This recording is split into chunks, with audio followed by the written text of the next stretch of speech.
कुछ वर्ग के लोग कह रहे हैं कि हस्त मैथुन करना ठीक है, शारीरिक संबंध स्थापित करना ठीक है, ब्रह्मचर्य का पालन करने की कोई जरूरत नहीं है। भाई अगर आप ब्रह्मचर्य का पालन करेंगे, शक्तिशाली बने रहेंगे, शारीरिक शक्ति बढ़ी रहेगी, आपको कोई बीमारी नहीं पकड़ेगी, इम्यूनिटी लेवल आपका रोग प्रतिरोधक क्षमता बढ़ी हुई रहेगी, आपको कोई इन्फेक्शन नहीं लगेगा, तो मैं दवाई बनाने की कंपनी हूँ, मेरी दवाई कहाँ बिकेगी? आप बीमारी नहीं होंगे तो मेरा तो फायदा है ना, आपके हस्त मैथुन करने से मेरा तो फायदा है। लेकिन उस माँ का एग जिसका लगातार संबंध स्थापित करने के बाद कमजोर हो गया है, उस पिता का स्पर्म कमजोर हो गया है, स्वतः जब स्पर्म और एग कमजोर है तो बच्चा क्या गब्बर सिंह पैदा होगा? बच्चा क्या दारा सिंह पैदा होगा? स्वतः कमजोर होगा। माता पिता की शक्ति खत्म है तो बच्चा भी कमजोर होगा। यानी कि सेक्सुअल टॉपिक पर अपने पीढ़ी से, जो युवा जनरेशन है, से बात करनी चाहिए क्या? आप अगर बात नहीं करेंगे तो वो किससे बात करेंगे?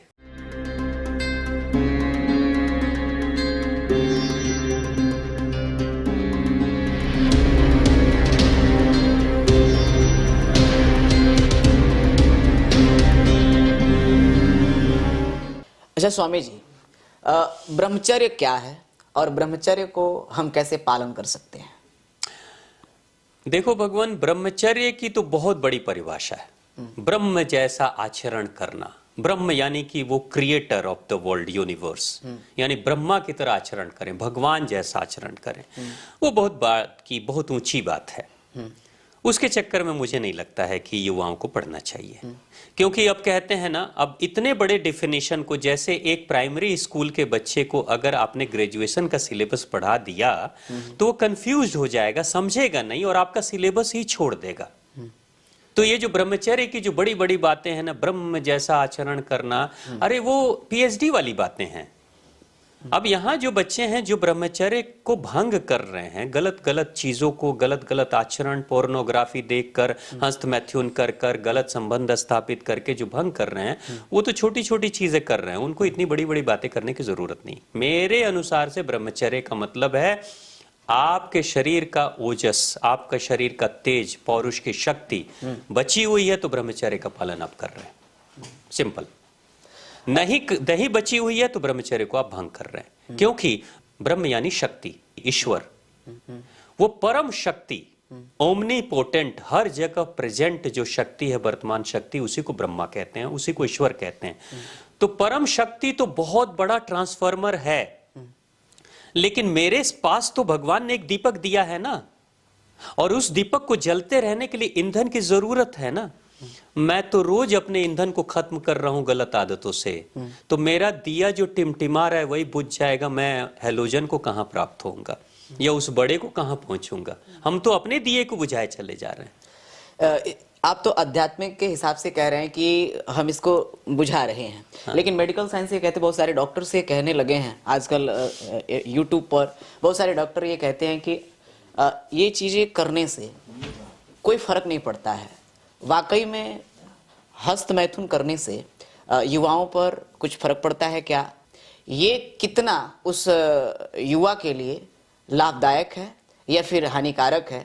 और ओशो ने भी ये बताया था कि आपको जितना शारीरिक संबंध बनाना है, जितना स्पर्म अपना लॉस करना आप करिए, इससे कुछ नहीं होता है। तो ये कहाँ तक सही है, कहाँ तक गलत है कि युवा अगर इस तरह से करता है तो? देखिए भगवान, है क्या कि जो उस गलत आदतों में जो कुछ भी आप कर रहे हैं, एक सुख की प्राप्ति तो होती है।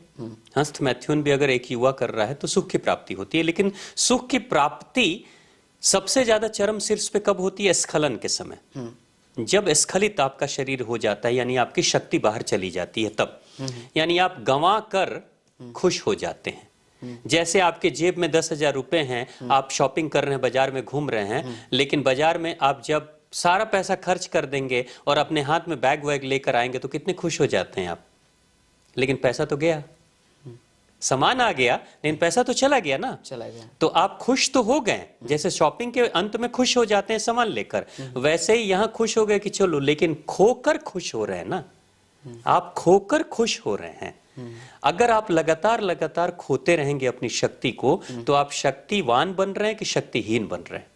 शक्तिहीन बन रहे हैं। और शक्तिहीन का मतलब ही है ब्रह्मा से दूर, ईश्वर से दूर जाना। और शक्तिवान बनेंगे तब ब्रह्म को जानेंगे, तब ब्रह्मचर्य का पालन होगा। तो जो लोग कह रहे हैं, अब दो तरह की चीजें हैं। कुछ वर्ग के लोग कह रहे हैं कि हस्त मैथुन करना ठीक है, शारीरिक संबंध स्थापित करना ठीक है, ब्रह्मचर्य का पालन करने की कोई जरूरत नहीं है। भाई अगर आप ब्रह्मचर्य का पालन करेंगे, शक्तिशाली बने रहेंगे, शारीरिक शक्ति बढ़ी रहेगी, आपको कोई बीमारी नहीं पकड़ेगी, इम्यूनिटी लेवल आपका, रोग प्रतिरोधक क्षमता बढ़ी हुई रहेगी, आपको कोई इन्फेक्शन नहीं लगेगा, तो मैं दवाई बनाने की कंपनी हूं, मेरी दवाई कहाँ बिकेगी? आप बीमारी नहीं होंगे तो मेरा तो फायदा है ना। आपके हस्त मैथुन करने से मेरा तो फायदा है। तो मैं क्या बोलूंगा, मैं तो प्रमोट करूंगा खूब शारीरिक संबंध स्थापित करो। क्योंकि स्पर्म बनते रहता है, शरीर का काम है। ये भी स्पर्म क्लेम बनना। किया जाता है कि स्पर्म अगर लॉस हुआ फिर वो तैयार हो जाता है। तो एक सवाल यहाँ पे और होगा कि जब एक बार हमारा स्पर्म लॉस होता है, उसको वो तैयार कैसे होता है, तैयार होने में कितना टाइम लगता है? लोगों को पता चले कि जिसको हम क्षणिक आनंद के लिए नष्ट कर देते हैं, उसको तैयार होने में कितना कठिनाई का सामना करना पड़ता है, बड़े मुश्किल से ये तैयार होता है। तो ये किस तरह से? स्पर्म तो तैयार हो जाता है, लेकिन एक होता है पौष्टिक पुष्ट स्पर्म, शक्तिशाली स्पर्म। उसको तो हमारे ग्रंथों में कहा लगभग 30 दिनों का समय लगता है। 30 दिनों का समय लगता है। हाँ, शक्तिशाली है ना, तो उसको 30 दिन का समय लगता है। लेकिन किसी को हमने कह दिया कि आप हस्त मैथुन कर सकते हो, शारीरिक संबंध स्थापित कर सकते हो, और हमने उसको स्वेच्छाचारी बना दिया, जैसे मर्जी जीवन जीना है जियो, पोर्नोग्राफी देखो, सब कुछ जो मर्जी करना है करो, तो क्या वो 30 दिन के लिए वेट करेगा? एडिक्शन में डाल दिया ना, लत लगा दिया, तो 30 दिन के लिए वेट तो नहीं करेगा। वो तो हर 1 दिन, 2 दिन, 4 दिन, 5 दिन, मुझे तो ऐसे भी लोग मिलते हैं जो कहते हैं स्वामी जी हम 1 दिन में 2 बार 3 बार ऐसे भी करके हम अपनी शक्ति को नाश करते रहते हैं। तो कहाँ कंट्रोल हो रहा है? धीरे धीरे क्या होगा, आपकी हड्डियों की शक्ति, आपके शरीर की शक्ति, और ये ऑर्गन्स की शक्ति है, ये आपकी ब्रेन की शक्ति है, ये आपके लिवर, किडनी, गॉल ब्लैडर की शक्ति है। खून बनने में ही, आप जो रोटी खाते हो, जो सब्जियां खाते हो, उससे खून बनने में ही कई दिन का समय लगता है। और खून बहुत बेहतर, तो खून का ही वो बहुत एडवांस फॉर्म स्पर्म है, उसको बनने में और कितना समय लगेगा? आप एक छोटा सा, आप कभी चेकअप करा लेना, किसी डॉक्टर से पूछ लेना। एक व्यक्ति जो हर महीने ब्लड डोनेट कर रहा है या हर 15 दिन पे ब्लड डोनेट कर रहा है, तो ब्लड तो उसके शरीर में भी बन रहा है, ठीक है। और एक व्यक्ति जो 6 महीने में ब्लड डोनेट कर रहा है, दोनों के ब्लड की क्वालिटी कैसी होगी? शक्तिशाली ब्लड किसके पास होगा? जो 6 महीना पे कर रहा है उसका स्वतः। तो जब ब्लड ही शक्तिशाली हो रहा है 6 महीने वाले का, जो बचा के रखता है उसका ब्लड ज्यादा पौष्टिक और बेहतर होता है, शक्तिशाली होता है, और जो बार बार डोनेट कर रहा है उसका ब्लड कमजोर होता है। तो यहां क्या है कि एक पावरफुल ब्लड और एक शक्तिहीन ब्लड में अंतर है ना। आप एक छोटी सी चीज देखिए, ये जितनी भी शादियां आजकल हो रही है ना, आजकल क्या बोलते हैं लड़के लड़कियां शादी होने के बाद, अभी लाइफ को एंजॉय करो, बच्चे के बारे में मत सोचो, लाइफ एंजॉय करो। 2 साल, 4 साल, 5 साल एंजॉय करते हैं, उसके बाद बच्चे के लिए प्लानिंग करते हैं। और वहीं पे एक दंपति जो शादी हुई, मान लीजिए 21-22 साल के एज में शादी हो गई, और दोनों ने बच्चे की प्लानिंग कर ली कि अगर पहले रिलेशनशिप में भी मेरा बच्चा मतलब आ गया हमारे गर्भ में, तो हम उसको जन्म देंगे। और एक व्यक्ति 5 साल लाइफ को एंजॉय करके, शारीरिक संबंध स्थापित करके 5 साल के बाद बच्चे को जन्म दे रहा है, तो दोनों बच्चों की शक्ति में, अंदरूनी पावर में अंतर आ जाएगा। क्योंकि बच्चा शक्तिशाली उसी का होगा जिसका स्पर्म शक्तिशाली होता है। मां के एक शक्तिशाली होंगे, लेकिन उस मां का एक जिसका 5 साल लगातार संबंध स्थापित करने के बाद कमजोर हो गया है, उस पिता का स्पर्म कमजोर हो गया है लगातार शारीरिक संबंध स्थापित करने के बाद। स्वतः जब स्पर्म और एग कमजोर है, तो बच्चा क्या गब्बर सिंह पैदा होगा? बच्चा क्या दारा सिंह पैदा होगा? स्वतः कमजोर होगा। माता पिता की शक्ति खत्म है तो बच्चा भी कमजोर होगा। शादी से पहले या फिर बहुत पहले ही स्पर्म को लॉस करना संतान उत्पत्ति में भी बाधा पहुंचाता है। बहुत बड़ी, बहुत बड़ी। अच्छा सर, महाराज जी एक सवाल है कि इस मामले पर, इस मुद्दे पर क्या हमें अपने पीढ़ी से, जो युवा जनरेशन है, इससे खुल करके बात करना चाहिए? यानी कि सेक्सुअल टॉपिक पर अपने जनरेशन से बात करनी चाहिए क्या? आप अगर बात नहीं करेंगे तो वो किससे बात करेंगे? वो मार्गदर्शन किससे लेंगे? अक्सर नौजवान लड़के और लड़कियां मार्गदर्शन किससे लेते हैं? अपने स्कूल कॉलेज के लड़के लड़कियों से लेते हैं। अब एक अनुभवहीन लड़का दूसरे अनुभवहीन मित्र से मार्गदर्शन ले रहा है, एक अनुभवहीन लड़की दूसरे अनुभवहीन लड़की से मार्गदर्शन ले रही है। दो कहते हैं गंवार और अंधे, कहाँ किसको मार्गदर्शन करेंगे? एक्सपर्ट तो चाहिए ना। चाहिए। तो एक्सपर्ट लोग, बड़े लोग, शिक्षित लोग, समझदार लोग नहीं बोलेंगे, बात नहीं करेंगे खुलकर, तो वो कहीं ना कहीं से, क्योंकि अंदर से डिजायर जग रही है और प्रश्न उठ रहा है, तो वो किसी न किसी से पूछेंगे, और आप सही मार्गदर्शन नहीं देंगे तो गलत मार्गदर्शन को ही फॉलो करेंगे। बिल्कुल। इसलिए खुल के बात करनी पड़ेगी।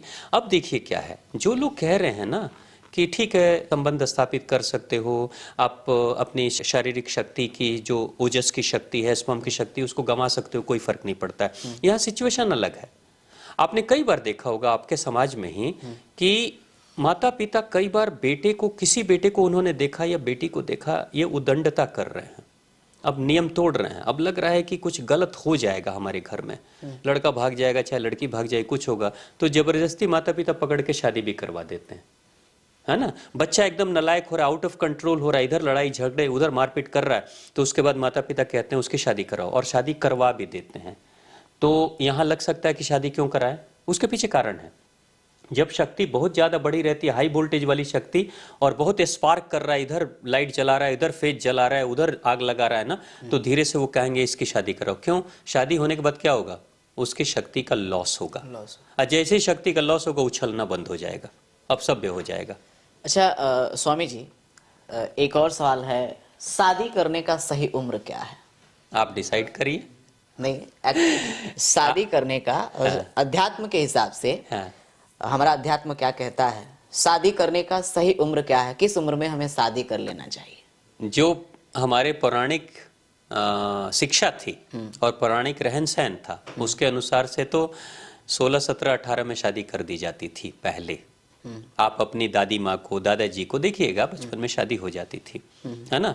और कम उम्र में ही बच्चों का जन्म होता था, जैसे कि 18, 19, 20 साल, 22 साल की लड़की हुई यानी, और वो गर्भवती हो गई और बच्चे का जन्म हुआ, और बच्चे कमजोर भी नहीं होते थे। आजकल तो लोग करियर पॉइंट ऑफ व्यू से देखते हैं तो 30 साल 35 साल में शादी भी कर रहे हैं और बच्चे भी उत्पन्न कर रहे हैं, और दोनों की शक्ति में अंतर आप देख लीजिएगा। तो मैं, सरकार ने जो निर्णय किया है कि 18 साल में शादी करो तो 21 साल में शादी करो, मैं उस पर नहीं जाऊंगा। मैं सिंपल सी चीज़ है, मानवता, प्रकृति के नियम के अनुसार से सबसे ज़्यादा इंसान की शारीरिक शक्ति बड़ी होती है, स्त्री और पुरुष दोनों की 18 साल से के आसपास, 18 से 25, जो परफेक्ट एज है ना शादी का, वो 18 से 25 के बीच का है, यानी कि सही समय है 18 से 25। हाँ, परफेक्ट। ठीक है। अब आपका करियर, आपकी सोच, आपकी फ्यूचर प्लानिंग कुछ अलग कहती है, तो आप डिसाइड करिए। मैं उसमें कोई ड्रॉ लाइन नहीं खींचूंगा कि एकदम लिमिट में कि इसके अंदर ही शादी कर लेना, वो आप सोचिए। मैं शारीरिक पॉइंट ऑफ व्यू से कह रहा हूं, 18 से 25 की उम्र शारीरिक दृष्टि से और संतान की दृष्टि से सर्वश्रेष्ठ उम्र होती है।